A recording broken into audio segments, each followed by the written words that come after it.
Welcome to another in our series of Kehillat Israel podcasts.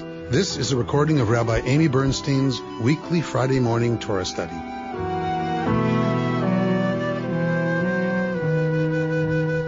So we're going to start at the very beginning, Genesis 1:1, with the very first word of Torah.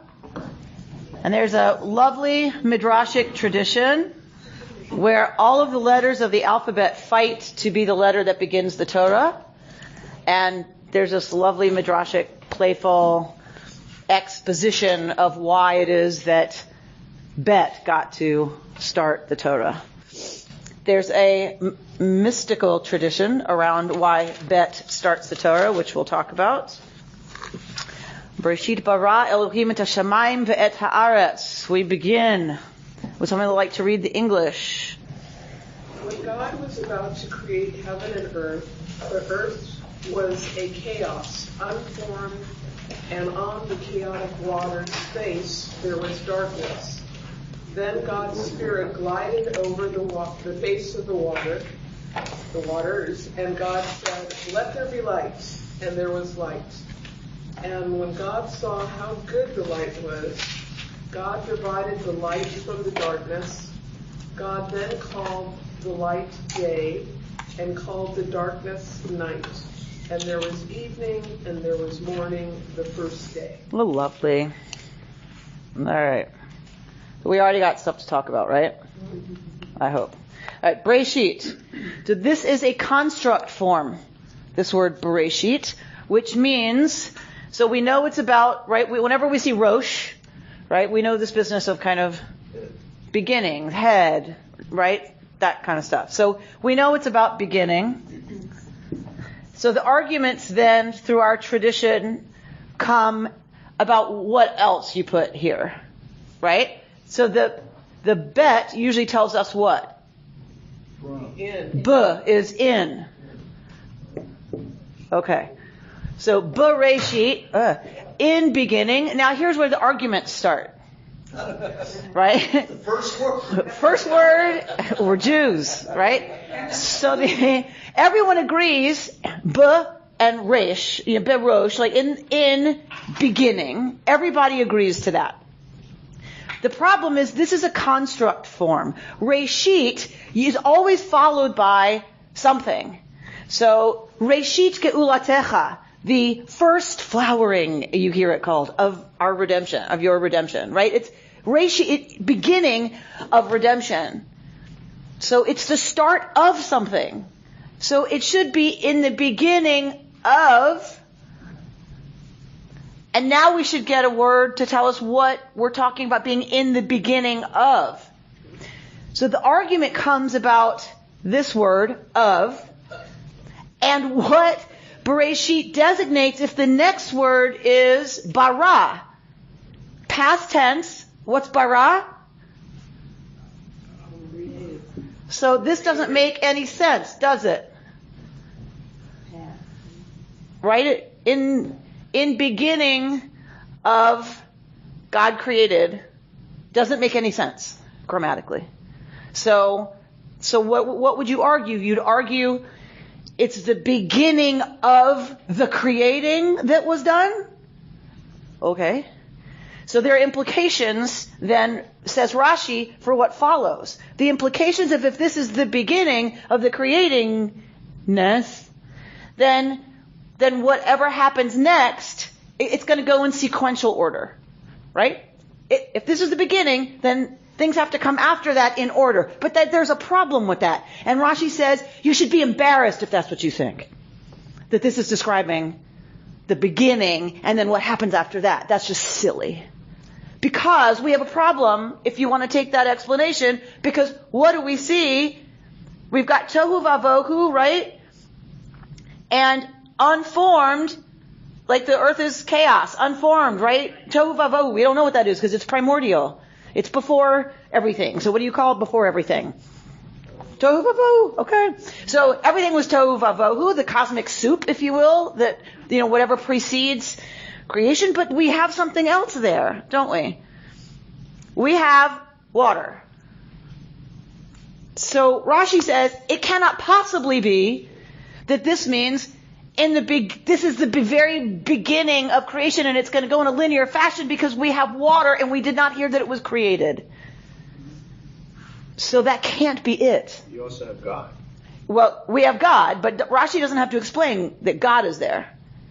Right? That presumably that's kind of what the whole God is independent of the universe. Sure. So that's the point of this story, right? That we're going to get to. The whole point of this is that only God precedes creation, but you have a problem that water wasn't created. Says everyone knows that's a problem. The question is, what's your answer, the solution to that problem? For Rashi, is that this is not supposed to be linear. This is talking about, kind of in that whole beginningness, here's some of the stuff that happened. Not all of it. Because we don't get the creation of the waters. Or of darkness, by the way. Right? So, you could just say, okay, darkness is the absence of light, and so it existed. Okay.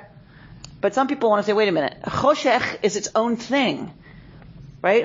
What does it mean to say there's darkness if there was never light? Right? So some people want to say you have to, both the waters and darkness are already there. That's a problem. And other people want to say, no, it's not a problem. So if it's not a problem, how do you answer that this is what's there and didn't get created? Anybody? You said that the meaning of the Hebrew word was created, in the beginning of the created, which means that it is in the middle of the whole process. So some things could have already been created before the light.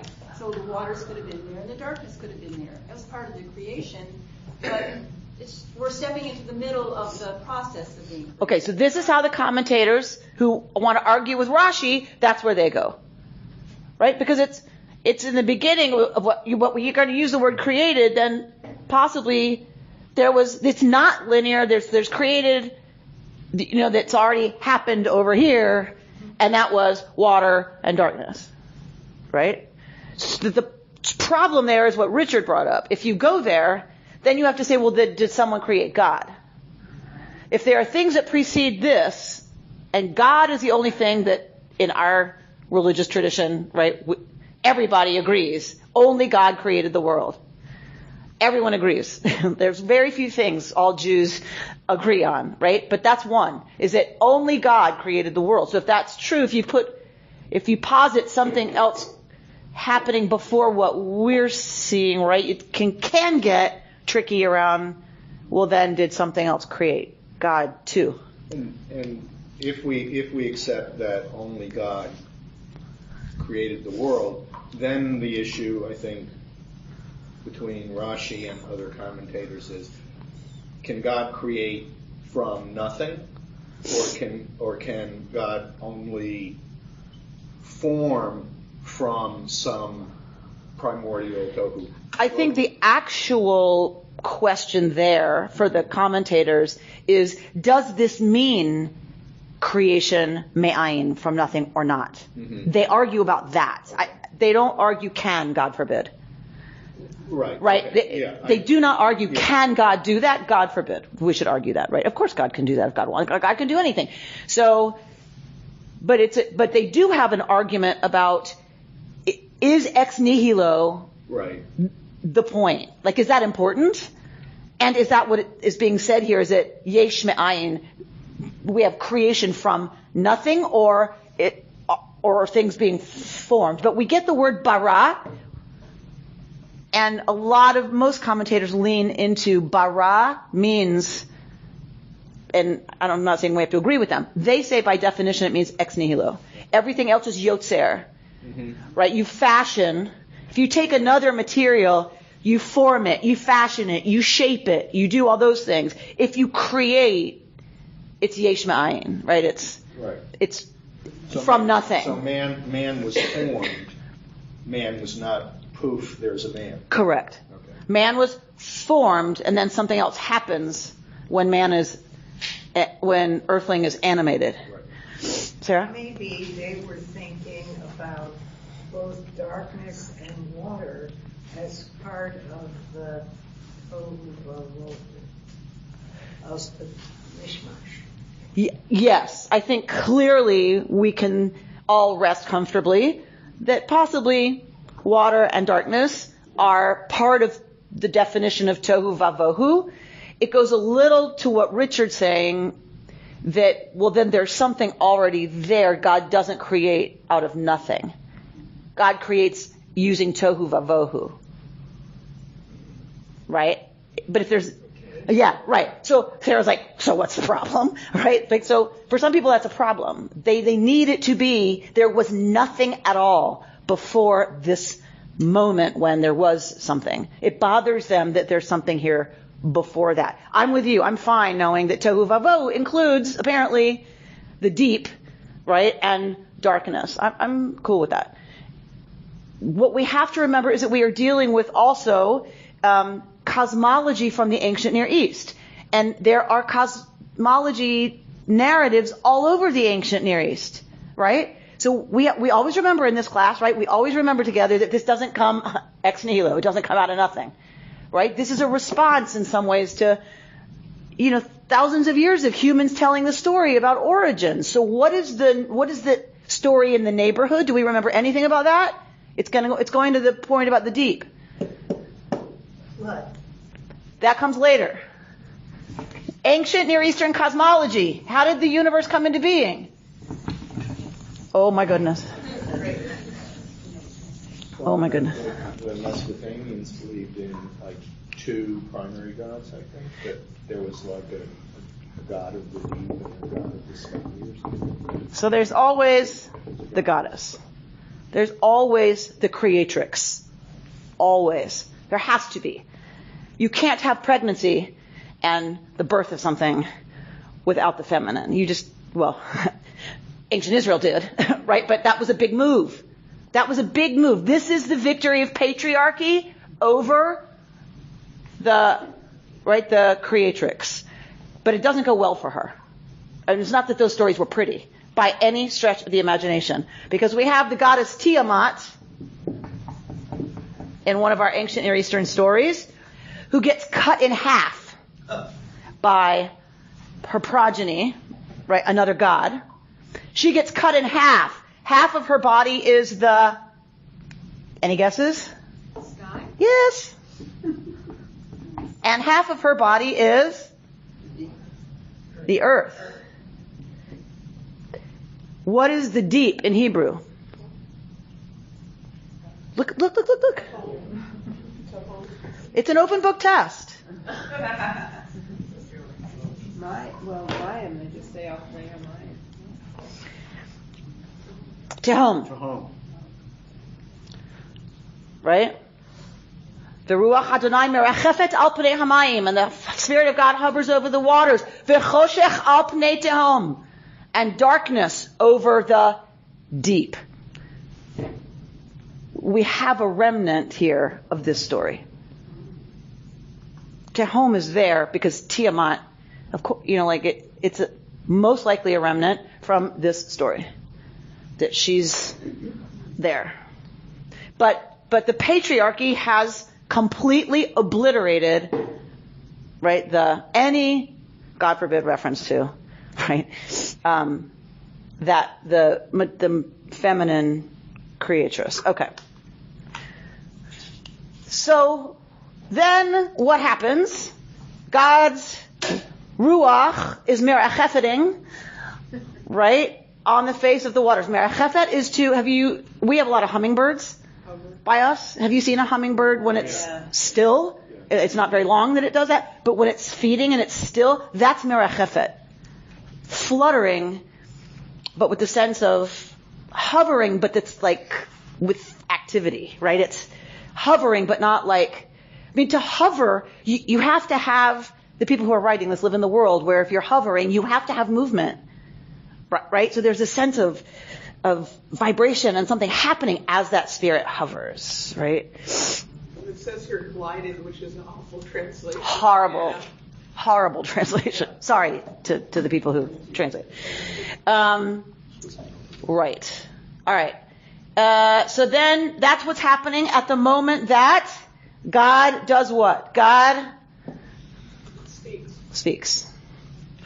So the first thing we have involved, as far as we know, in bara, in this business of creating, is speech. Vayihi or.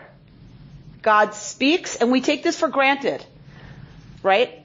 But if you were writing this story, you don't have to say speak, right? It could have been God does this, right?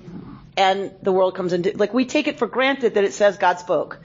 But if you think about it, if we go back and undo all of our enculturated references and understandings of this story, if you blow that up and say you're seeing this for the first time, we could ask the question, why speech? It's kind of weird if you think about it. Why would God talk? And then things, like, if you come into the world that these people who wrote this came into, I wouldn't think of creating as speech.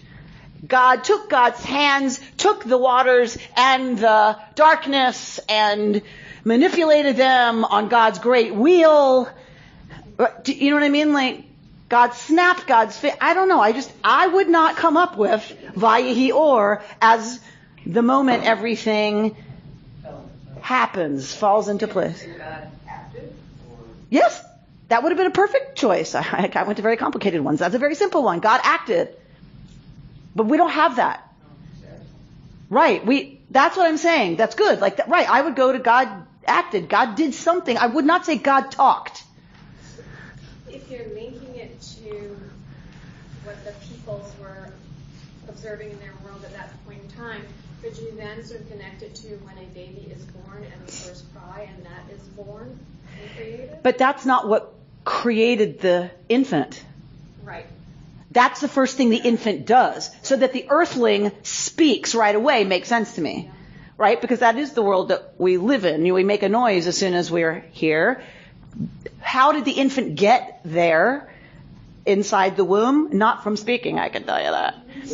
Because that's the way that, according to our story, the earth was formed. It tells me the power of speech, and that worlds are formed or destroyed by speech.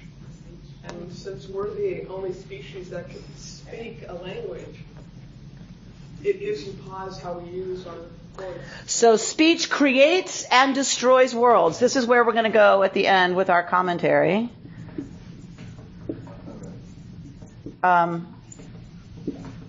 Right? That is absolutely, I think, a fundamental piece of the message, George. It's also much more magical. Let there be light. You don't have to do anything. So are you saying magical in terms of poetic, or are you saying magical in like magic? Magic. Well, how about a magic wand? You think that's less magical? Yes, because you have to have something. So what about snapping my fingers? That's okay. That's acceptable. What about wishing? No, that's not magical. No. I can't wish it and it happens and that's... Yeah, but it has to be public.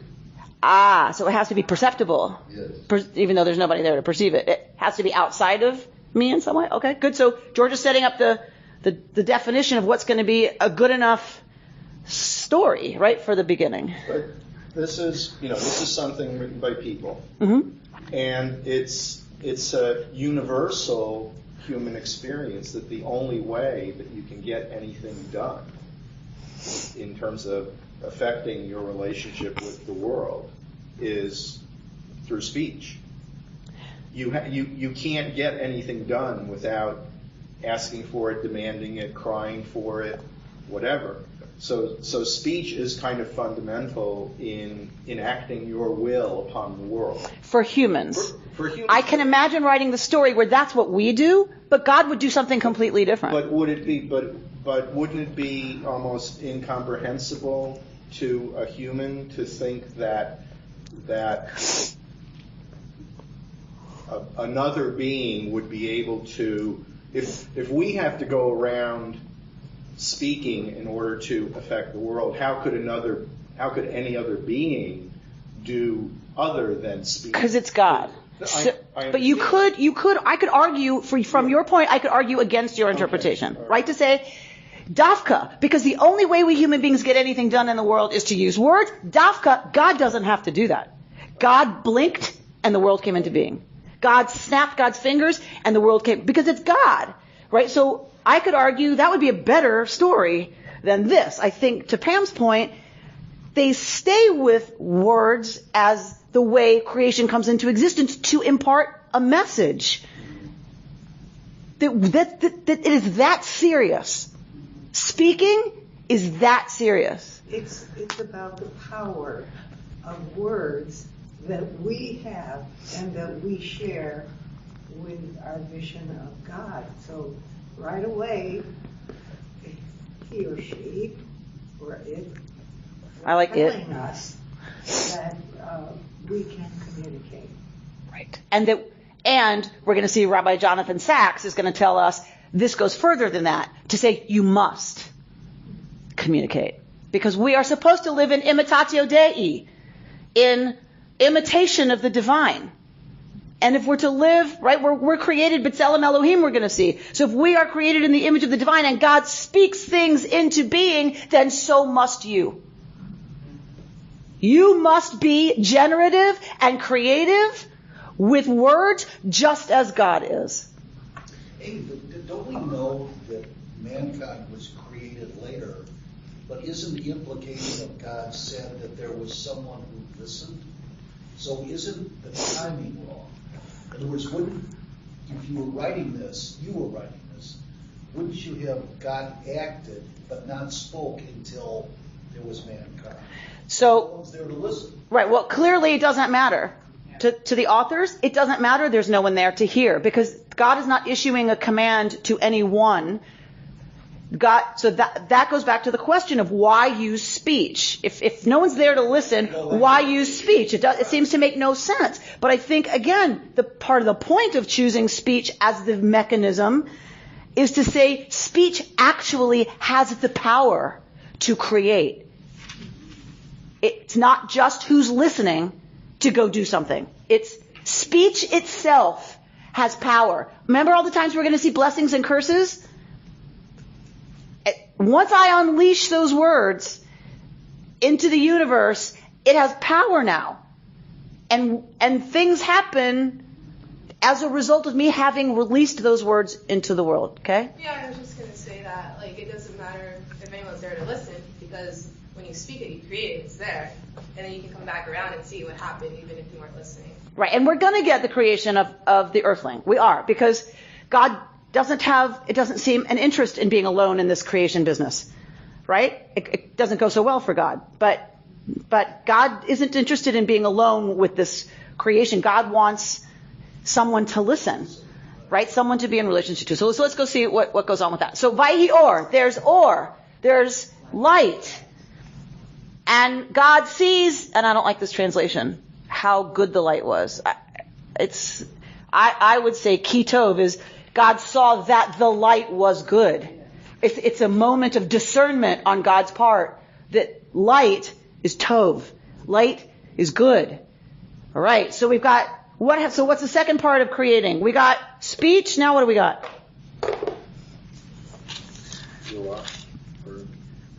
Vayar. Seeing. But it's not a seeing like, oh, look, there's a squirrel. Perceiving. Excellent. How do you spell that? C-E-I. Thank you. Perceiving, right? So God sees, and it's not using the word for understand, when we use that, but it's that same sense, right? Of seeing in the sense of, oh, I see. Doesn't mean I see. It means I understand. So God understands something about the nature of light here and calls it Tov. Right? Good. All right. So perceiving the good, maybe? I don't know, but perceiving something about that quality business. And when God sees that the light is good, and then what happens?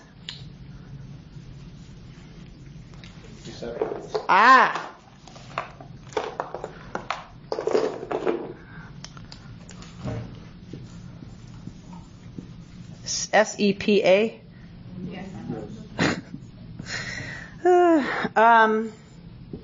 Separates. I don't want to say division.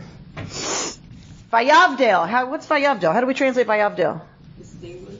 Good, I like that. I'd already started writing an F though. Differentiates. Right? So yes, makes a distinction between, differentiates between, Vayavdel. So this is one of my favorite speeches. This is one of my favorite sermons right here. The world stands on differentiation, on distinction, on difference, on things not being the same. The world depends on difference. And we know that. All of us in this room know the word biodiversity, right? Every single one of us knows that word. Why? Not because we were science majors, right? It's because biodiversity is now threatening to go away. And if that happens, we will be back at tohu vavohu, right? Or at least a planet devoid of human life. We will go backwards to something that does not support life of all kinds flourishing if there's no differences and distinctions. And I think it is just as important that we say that in the non-material realm. Right? If there are not different perspectives and different ways of seeing the world and experiencing this creation business, it is doomed. All you have to do is look at Nazi Germany. Or pick another one, right? Where there's no challenge to the ruling perception. So this is a major, major wonderful thing that Vayavdel, separating, differentiating is how the world comes out of chaos. We tend to think of it these days of difference is what causes chaos. It's not true. It's not true. It doesn't have to be true. God then does what? So the next component seems to be something about... That's dead. Naming, yes?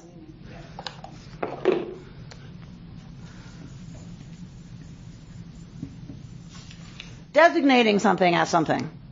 Identifying something as something. All right, here are the steps. And this happens every day, right, of creation. The same thing's going to happen every day. But we get here, God calls the light day, calls the darkness night. There was evening and there was morning.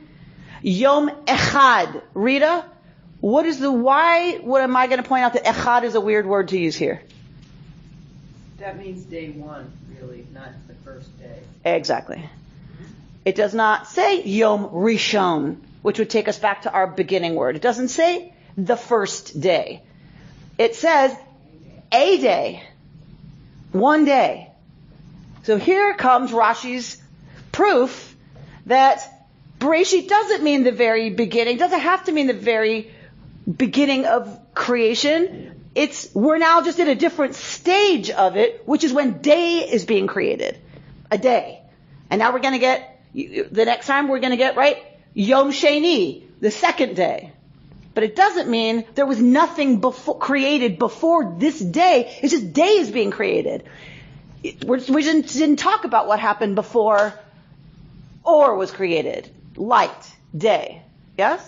All right. It has to be day one because we don't know that there's going to be a second day yet. So okay. First day, it's not a correct translation. Well, you could say Yom Rishon, the first day, and then there's going to be a second day. But it doesn't say that. It says Yom Echad. Mm-hmm. So, one day. But again, when it gets translated as a first day, well, how do you know there's going to be a second day yet? Well, but presumably we tell stories looking back. So it would be natural to assume after that day, there's another... Okay. There's going to be a second day yet. Fine. Just looking at that. Fine. So wouldn't Rashi's argument essentially be that, to put it in a more scientific way, that God declares that a day is 24 hours.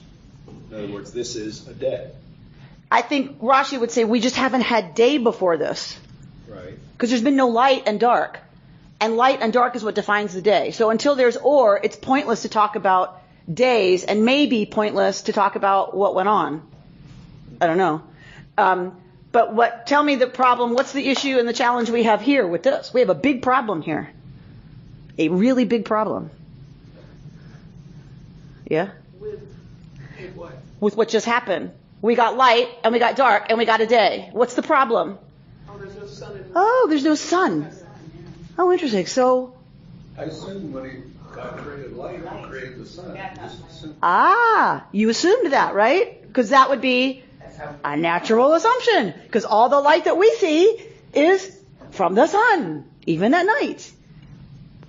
Then what is this? We're going to get the creation of the sun, so you can't say, oh, well, it was already there. We get the sun and moon created. Anyway, so I've given up on the order. But you can't do that if you're going to engage seriously with the text, right? There you go. We got to deal with an order problem. The tradition has to deal with an order problem. Any ideas how the tradition deals with this? Stars. Nope. Stars were light. No. Nope. Because they get created. Come on, you're rabbis. You're the sages. What do you do with this? If it's not the sun, what does or mean? What does light mean here? Of course. Has to be. It's the light of God. But that didn't happen. But that didn't exist. How do you know that? A second. Because it says, Vayhi or, let there be. And there was.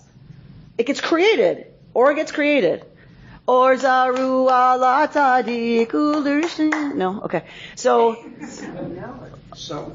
zaru ala tzadik. A light will be set aside for the righteous. So this light is a different kind of light. It's not the light that we see. It is a primordial light that is going to light the tzaddikim, is going to light the righteous, right? So it's a heavenly light that we don't perceive. And there's a beautiful midrash that I love, that God in the morning, because there's no morning yet, but that's okay, it's midrash. Maybe it doesn't say in the morning. God opens God's talit and puts on God's talit, and that is the light that is created. Is there a connection at all? Do the mystics try to make a connection between the light that would have emerged when the 10 vessels shattered, in the sense that, God tries to, or He transfers some of His essence into vessels. Yeah, I don't know. Then the answer is I don't know. Okay. I don't know if they tie that to this or. I think all of it is about or for them, and so I'm not going to say it's unrelated. Of course, it's related, but I don't know if it's laid out somewhere that this is that light. It might be that pours into the Kalim. It's not sun. Right. There's this wonderful book, God and the Big Bang, by Danny Matt. It is a wonderful book, and if we have time, because we're already wow. So, but he talks about this or being energy, right? That there's lots of light that we don't see, right? And and so he talks in those terms, that it makes he lays the Big Bang. He lays this story over the Big Bang, right, in this really beautiful way, and that this is the light that, it's about the stuff that happens in the billionth of a second after the Big Bang, right? Now, nobody, including the Big Bang, has a theory about what caused the Big Bang, right? Nobody knows. All we can do is go back to a billionth of a second after that. There's lots of now theories about what might have been before, what tohu vavohu means, but that's not part of the Big Bang theory. Well, modern cosmologists, including Stephen Hawking, has written a recent book about the Big Bang was caused out of nothing, sort of a quantum fluctuation, which I won't go into now. But so it could be created from nothing. So they have theories on how it all. Right. So my only point, right. And there are conflicting theories about what preceded, right? Exactly. So cosmologists do not have any consensus whatsoever on what that was. Hawking has his, and that brilliant other one has theirs, and right. And I don't understand half of them. so it doesn't matter. But to me, so much. But what I know is that they are arguing about it because there's no consistent theory. So I just want to be clear that the Big Bang does not address anything other than what happens a billionth of a second after that explosion, right? That is as far as that theory goes back. So everyone is dealing with tohu vavohu. Hawking has his theory what tohu vavohu is, right? But again, that's not the Big Bang. That's something else. All right. So let's move a little bit. We get day 2, right? Let there be an expanse in the midst of the waters and let it divide water from water. Remember, we have the ancient cosmology of waters above, waters below. When there's the flood, they collapse and smish the world in between, right? So this is ancient Near Eastern cosmology.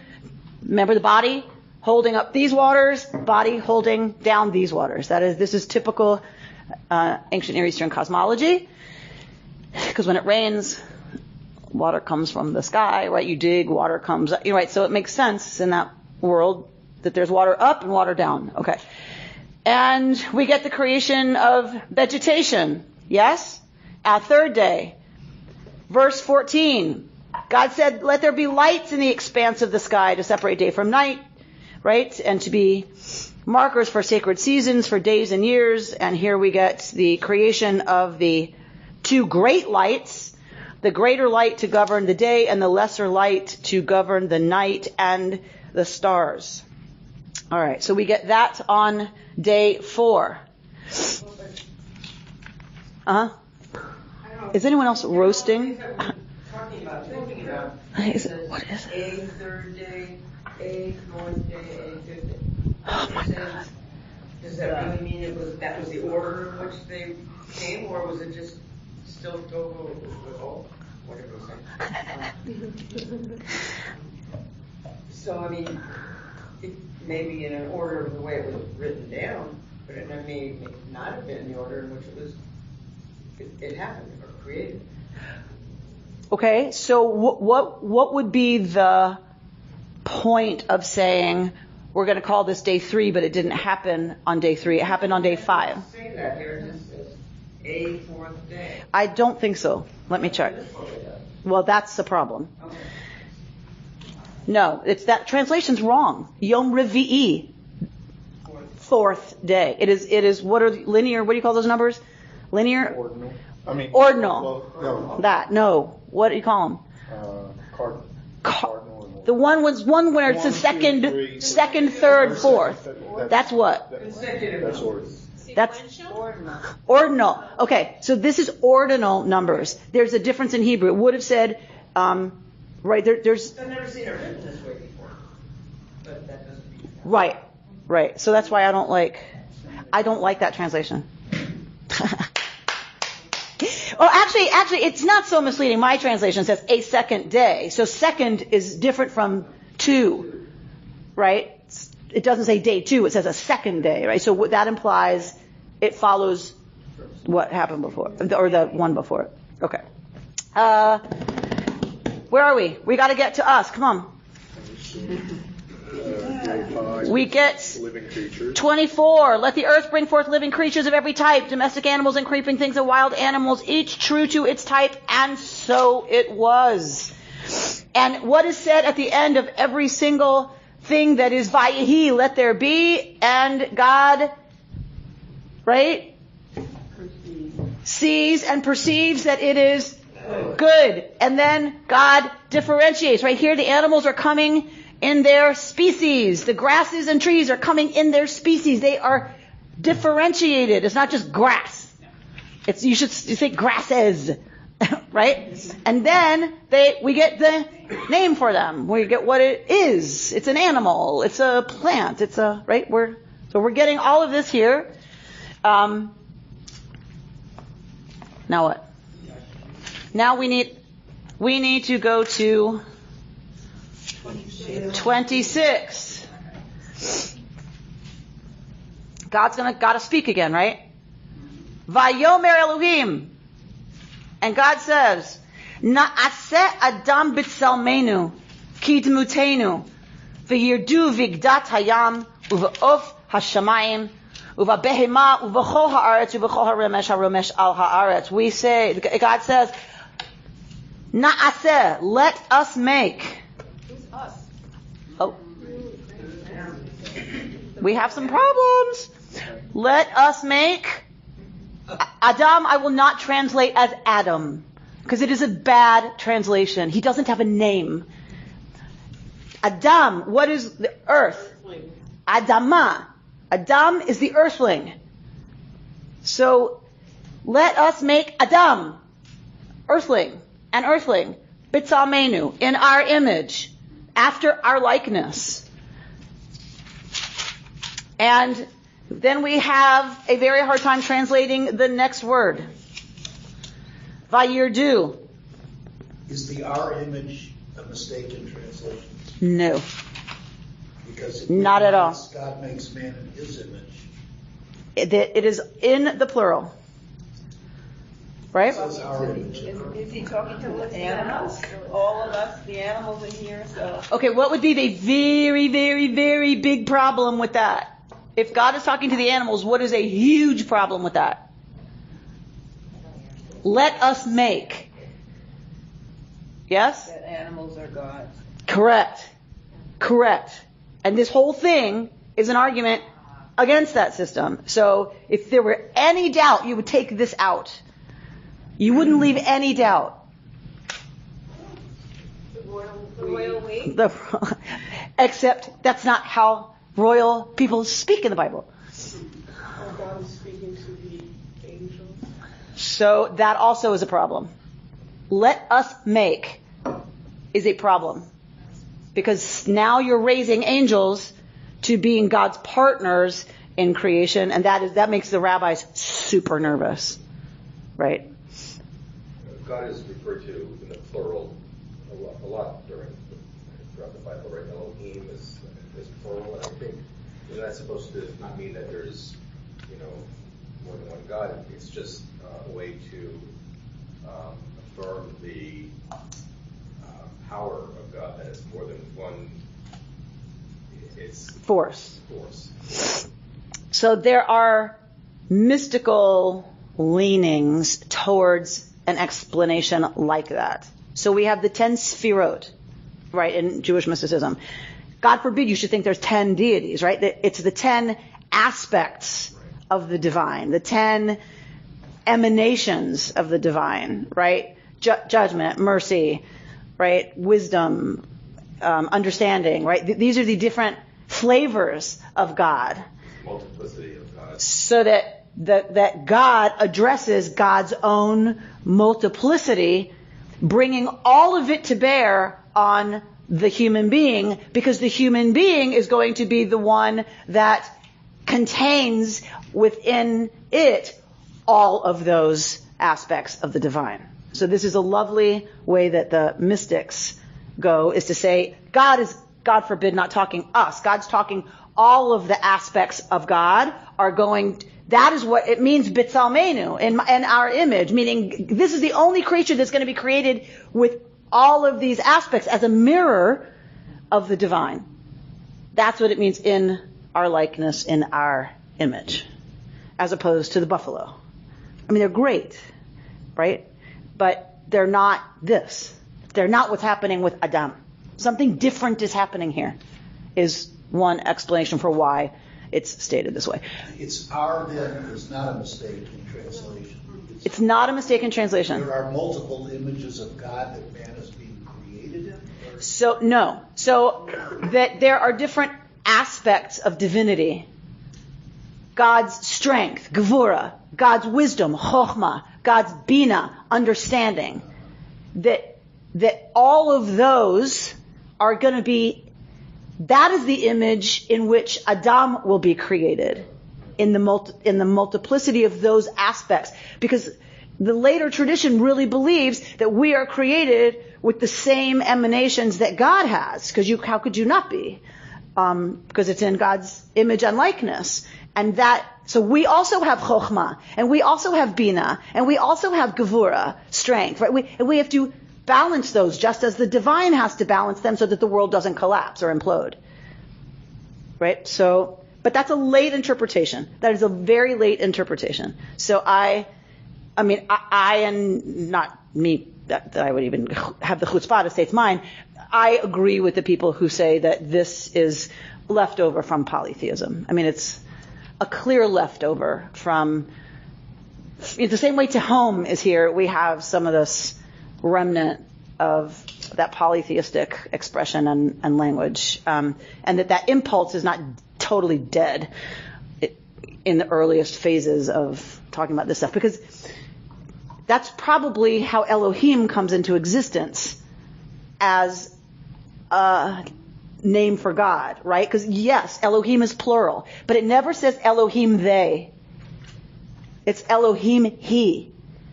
So it's a singular. It's like saying the waters, right? There's a word for it. I can't remember it. But when you have a plural that's actually talking about something that we use as a singular. Like everyone knows.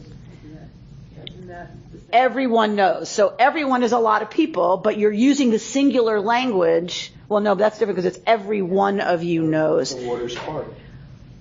The waters parted, but how would you differentiate plural? But you know what I'm saying? That it's a S at the end of it, but it's a singular idea or concept or thing that we're dealing with, and that is how Elohim is treated. So even if we say Elohim, yes, is plural, it's never treated in the plural anywhere but here.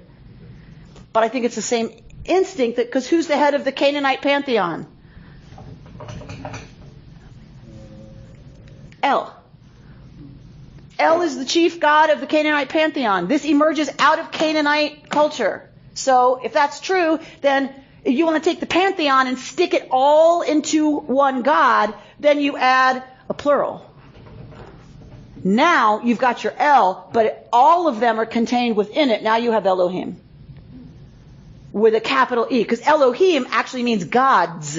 And so, but if you put a capital E, now it's a designation of the one God that contains what used to be a pantheon.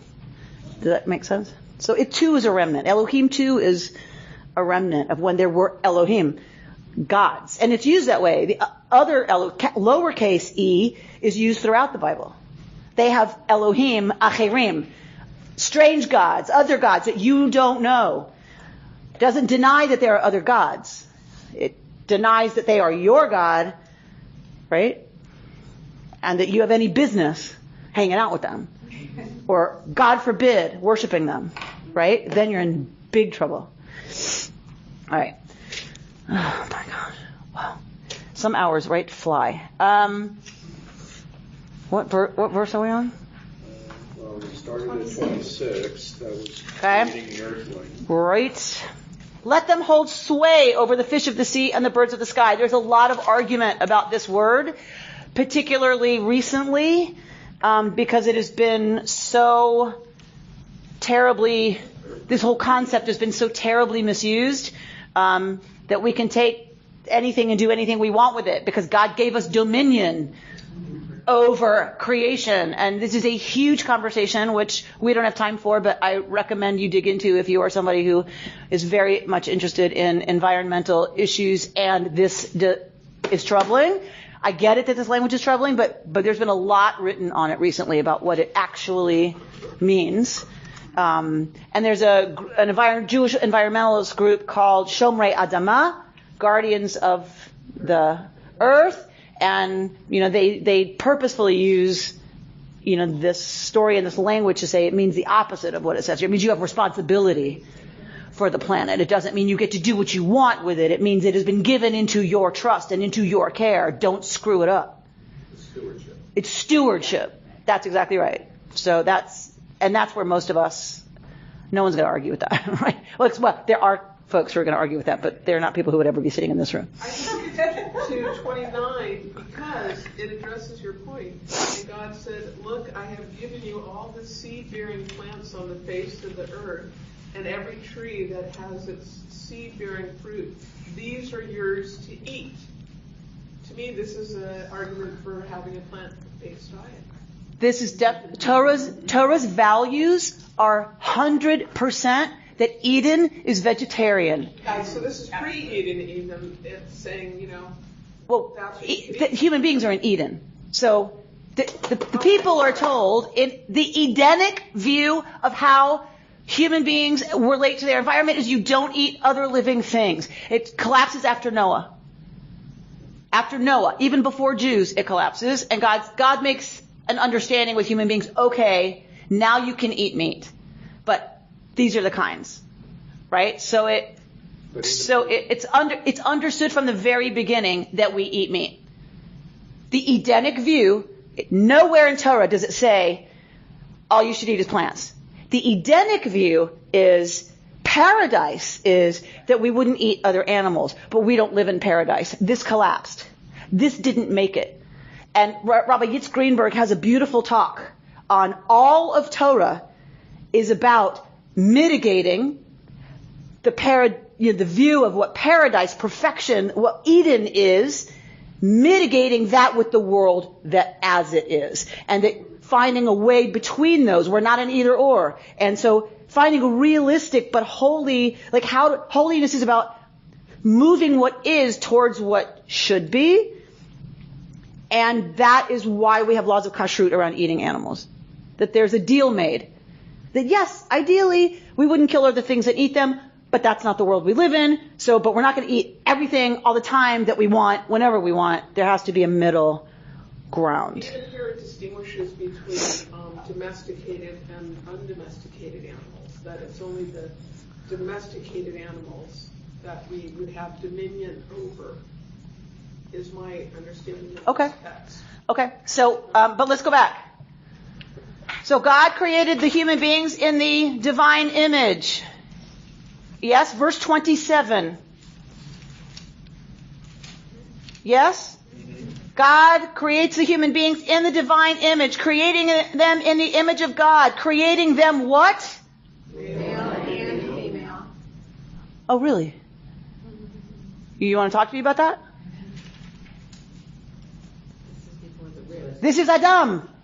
We get one earthling, and God creates the Adam in the image of God, male and female.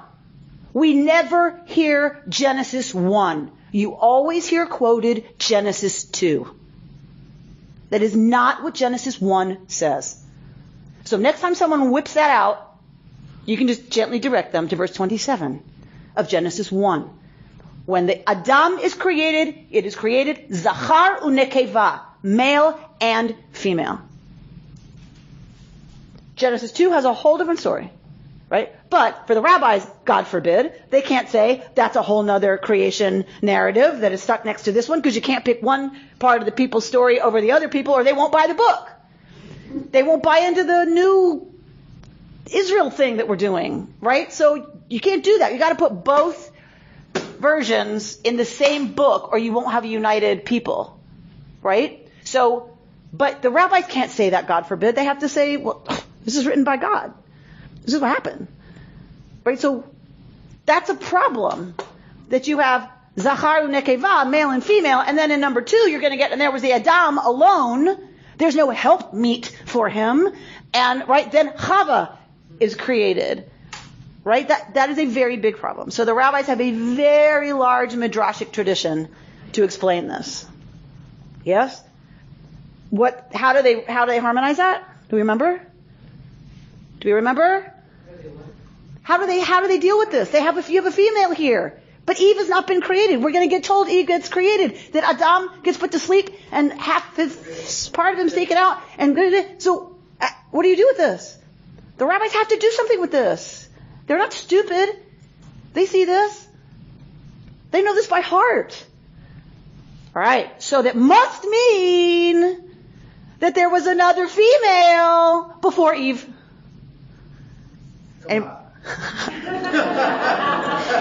Anybody know her name? Lilith. Absolutely. Lilith. Hence the Women's Feminist Jewish Journal. Lilith. Right? Reclaiming this. Because who's Lilith for the rabbis? She would not follow Adam's orders. she wanted to have sex outside the missionary position. There's a midrash that says that. And she was just, terrible. She would not follow his order. She wouldn't stay in her place. And so she was banished from the garden. That's who this is. We just don't have that story about what happened between them. But God banished her, and then we get the creation of the appropriate female, Chava. Where's this Eve. that God banished her? It's all over the midrash. But not here. Oh, no, not here. No, midrash. So there's a wonderful midrash that says that Torah is black fire on white fire. Right? So it's black fire, the words, on white fire. And our job is to explicate the white fire. So for the rabbis, that story is in the white fire, not in the black fire. They made this up. To reconcile. Yeah, it's a little harsh, but so yes, they explicate the white fire because there has to be an explanation that did not get into the black fire. God just left that part out. Doesn't mean it didn't happen. It means God left it out of what we're told. So Lilith then becomes a demon who haunts men at night and gives men wet dreams so that there are seminal emissions, and she takes those seminal emissions and makes demon spawn with them. And those are the demons that torment you men. You did not know this, George, before you walked in today. But those are the demons that give you those terrible erotic thoughts that torment you and keep you from Torah. That's right? He's just turning green looking at the board. So that is how, right, a very male-centered culture of Torah study, right, deals with their own issues of erotic responses or distractions by women is, of course, to say that it is Lilith and her demon spawn who are responsible. So there's a lot of people who are reclaiming Lilith, right, and saying that's who we align with, right, the one who jumped the fence, the one who said, I am so out of here. I can't let this go. I mean, Torah is written in hindsight.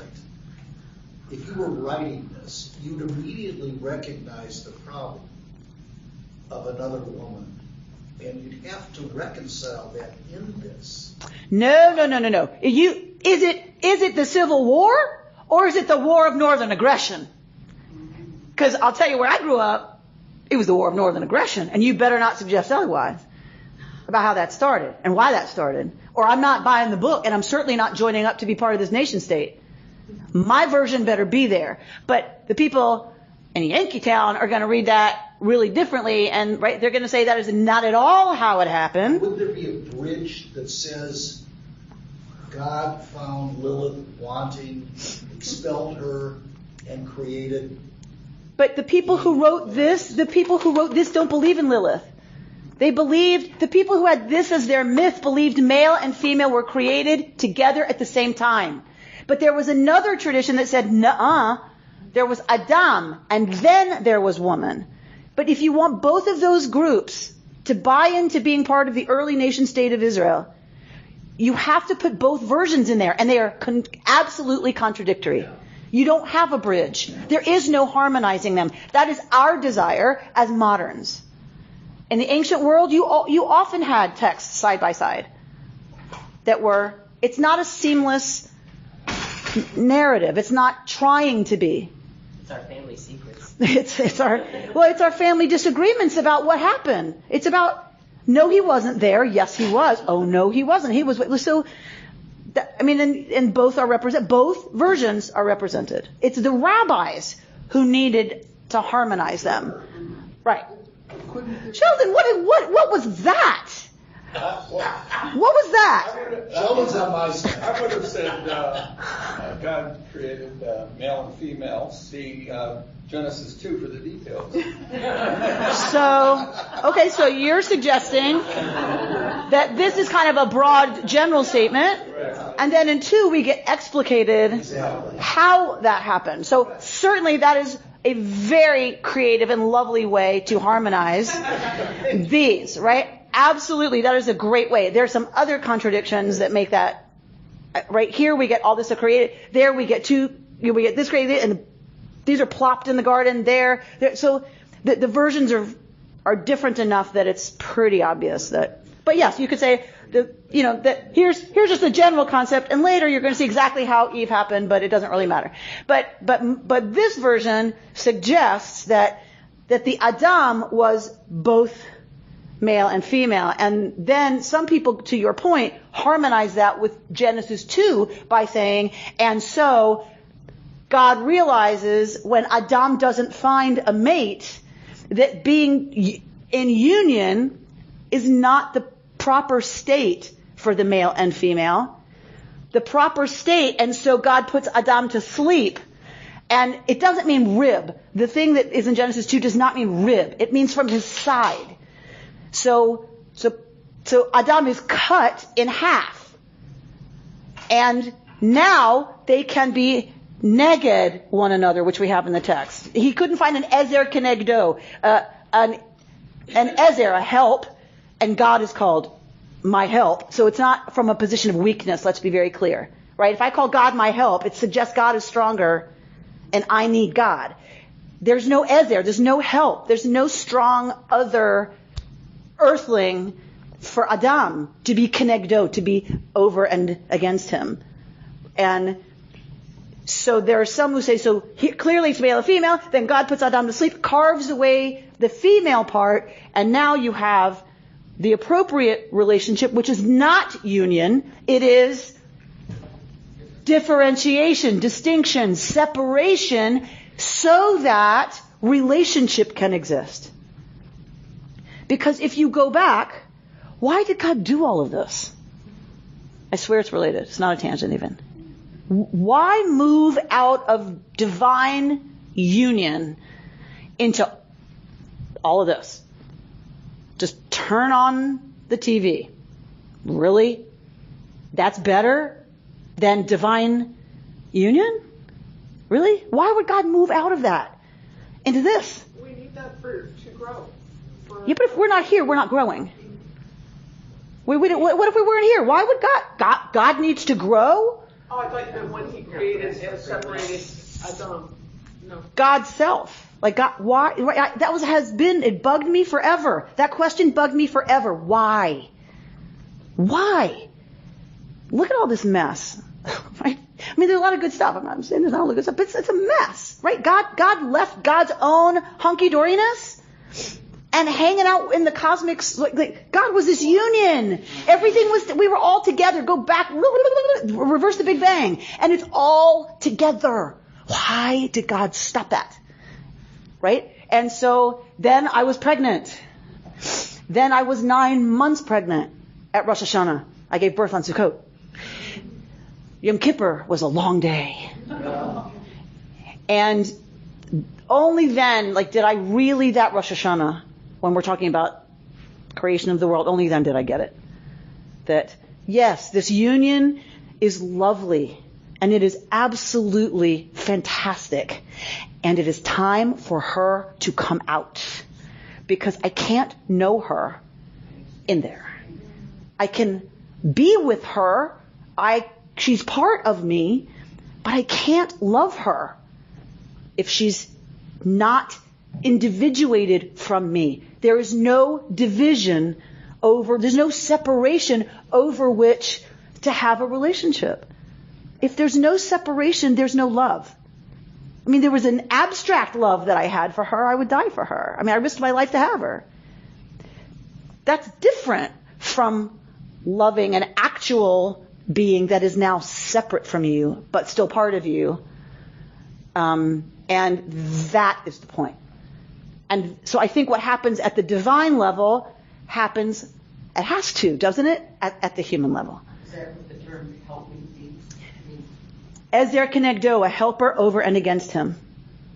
Neged is against. Sure. Yes. Sure. That is exactly what it means. And whenever I see help meet, I start frothing at the mouth. It's hot. It's a bizarre term, and it implies that she's a helper. right? And it's the opposite. It's the way we pray to God, right? You know, I lift up my eyes to the hills. Me'ayin yavo ezri, from whence comes my ezer? Because I can't do it by myself, and I'm lost and lonely and scared or sad or whatever, and I turn to that which I feel will give me strength, right? And that is what she is, and what he is to her, hopefully, right? I mean, they wind up in a tangle pretty soon. But that's the vision, right? That's the idea, is he doesn't find that. All the other creatures, there was male and female. If they're male and female together, if it's all one, just like with the divine, there's no separation over which to have a relationship, to have love, to experience love. And that's why God creates the world out of love. And that's supposed to be how we create as well. So getting back to your first question, it suddenly dawned on me the bet for Bereshit is 2, the number 2. So in other words, suddenly the light bulb went on here. So 2 is better than 1. So lovely. Did you just hear the Midrash created by Rita Ephros? So her Midrash, lovely. So I said at the beginning, all the letters of the alphabet vied for being able to be the first letter of the Torah. How come Bet wins? And she says, because Bet is 2. And that's what the whole thing is about. Is relationship, is being together. Don't you rain on it, George. You may speak, but do not rain on that.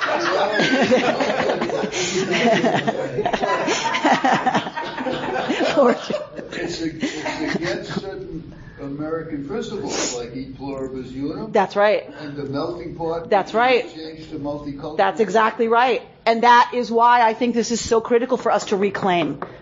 No one in this room is saying this is, versus evolution, right? Right? But I think it is really important to reclaim this perspective, because I think it challenges in a very healthy and good way the absolute poison of individuality that we've gotten to. The place of it is poison. We do not recognize our interdependence, and it's killing human beings, and it's destroying life, and it's killing species at a rate that is horrifying, and it is killing the planet. Our commitment to what I want, our failure to understand, right, that we are part of a larger ecosystem, and that we're not supposed to all merge and melt into one. We're supposed to have our individual strengths and differences and challenges and opportunities, and we're supposed to let everyone else have theirs. And we should be a salad, not a melting pot, right? And I think it's really important that we reclaim that as good, that we're supposed to be different, but we're interdependent, and we've blown the best of it away, right? The worst of both is what we've accepted, right? I'm going to be an individual, so I don't want to. And this says you should be an individual, right? But what we've done is we've gone so extreme that I'm an individual and I don't care about any other individuals. That is anti a Jewish view of holiness, right? Adam and Eve are dependent on each other, or should be, and then they turn on each other. And the rabbis say that's why they're kicked out of the garden, by the way. It's not eating from the tree. That is not the issue. The issue is God says to him, what have you done? How do you know you're naked? Have you eaten from that tree I told you not to eat from? And Adam says, shh, the woman you gave it to me, right? And then God goes to her and says, is this true? And what does she say? No, snake. That snake! Right? And so that is the moment for a lot of our teachers, which I just love. That's the moment they're ejected from paradise, is when they're turning on somebody. They're all trying to blame somebody else rather than taking responsibility for who they are. So I think this is, it's a lesson in all of the ways we have really messed it up. Not that I want to go back, right, to the world as it was here, right? So we're out of time, but I want to give you stuff, because it was hard to even pick for you today, like what to bring, because there's so much. I was going to read you a little bit of Danny Matt, but it's okay. So you'll take a packet before you leave of this wonderful stuff. The one that I marked up, I apologize that it's all marked up. I couldn't find it on the internet to get a clean copy. It is Rabbi Jonathan Sachs, and I can't find it anywhere. So I don't know why that is. Oh no. Why? Oh, that's why. Okay. Then on the other one, I studied with the Institute for Jewish Spirituality, and we did El Shai, remember? And so this is a new one. Pamela Wax we did. And now this year we're studying with Rabbi Rachel Goldenberg. And so both Sachs and Goldenberg have this beautiful reflection on speech and speaking and words and this order of things. And in meditation we're going to get to that a little bit, but that this is really about mindfulness also, that this happens within us all the time, that there's tohu vavohu, right? And then we notice the words that are coming up, right, in our chatting and what we need to do, and that creates and destroys how we think about ourselves, how we think about others, and that we need to perceive, right, the tov, and really start to notice what we think and notice about it, what we're saying in our heads, and then, right, differentiate. So anyway, it's a beautiful, beautiful reflection on that. All right, so I'm giving you both of those. Take 4 pieces of paper. But I want to close with the poet Ruth Bryn, who you know I love, the northern Minnesota poet. This is in our prayer books, by the way. She has, as I've said before, a poem on every parsha. It's a wonderful collection. Harvest. Ruth Bryn. And it's published by Holy Cow Press, a congregant of mine in Duluth.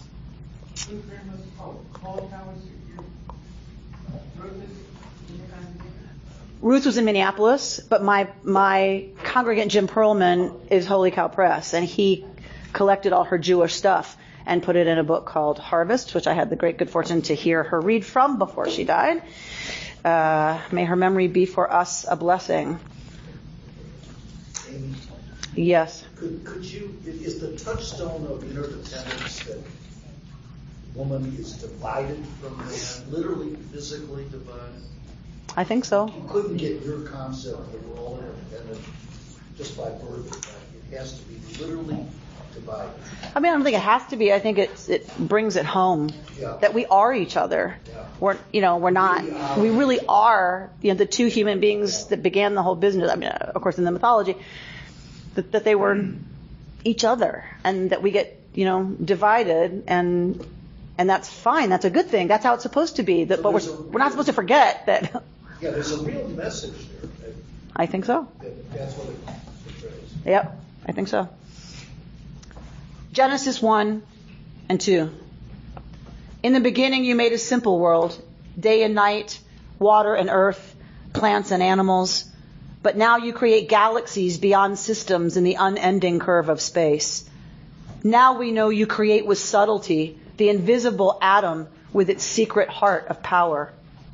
You create with delicacy, with violence, the cell splitting, becoming life. Filled with joy, you make a human being, a whole world, mysterious, delicate, violent. Overflowing with joy, you create myriads of people, fling galaxies across space, sow them with countless kinds of life. Your love, massive, cosmic, joyful, explodes around us as in the beginning, in a burst of light, a rush of waters, in the cry of birth, in ourselves, even in ourselves. And this next one is the one that is in our prayer book, called In Praise. Hail the hand that scattered space with stars, wrapped whirling world in bright blue blanket, air, made worlds within worlds, elements in earth, souls within skins, every one a teeming universe. Every tree, a system of semantics, and pushed beyond probability to place consciousness on this cooling crust of burning rock. Oh, praise that hand, mind, heart, soul, power, or force that so enclosed, separated, limited planets, trees, humans, yet breaks all bounds and borders to lavish on us light, love, life, this trembling glory. May we honor this divine opportunity we are given to be souls within skins, each one a teeming universe, and may we figure out what it is we need to do today for ourselves, that we might create a world in which people take care of one another, take care of the creatures on this amazing place called Earth, and take care of the Earth itself. Shabbat Shalom. You've been listening to Rabbi Amy Bernstein's Friday morning Torah study from Kehillat Israel in Pacific Palisades, California. For more information, go to our website, www.ourki.org.